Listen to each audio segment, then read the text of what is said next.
தமிழுக்கு நிகர் தமிழே, தமிழனுக்கு நிகர் எவரே. 2 அடியில் நம்மால் எதுவும் செய்ய இயலாது என்று எண்ணும் மனிதனிடத்தில் 2 அடி குரலில் எதையும் நம்மால் செய்ய முடியும் என நம்பிக்கையை ஊக்குவித்தது திருக்குறள். வணக்கம் குழந்தைகளே. வணக்கம் பகலவன் ஐயா. இன்னைக்கான குறளை நம்ம பார்ப்போமா? ஓ, பார்க்கலாமே. சரி, பாடத்துக்குள்ள போலாம். இன்னைக்கான குறள் அதிகாரம் 108 கயமை. குறள் எண் 1073. தேவர் அணையர் கயவர் அவருந்தாம் மேவன செய்தொழுகலான். ஐயா, நீங்க சொன்ன இந்த குறளோட பொருள் என்ன?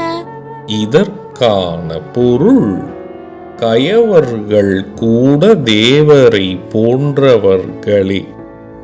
ஏன் தேவரை போல கயவர்களும் தாம் நினைத்ததை செய்து முடித்து கொள்ளும் ஆற்றல், தீய வழியிலாவது உடையவராய் இருப்பதால். இதுக்கு ஒரு உதாரணம் சொல்லுங்களேன். இதற்கான உதாரணம், தாம் செய்ய போகும் செயல் தீய செயல் என்றாலும் கூட நினைத்ததை நடத்தி காட்டும் தேவ கடவுளை போல கயவர்களும் அவர்கள் தீய செயலை செய்து முடிப்பர்.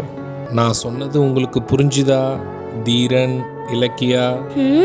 நல்லா புரிஞ்சுது ஐயா. இனி இந்த குறள் எங்களுக்கு மறக்கவே மறக்காது. சரி பசங்களா, நாளைக்கும் இதே மாதிரி சுவாரஸ்யமான குறளை பார்ப்போம். நீங்க வீட்டுக்கு போன உடனே என்ன பண்ணணும்?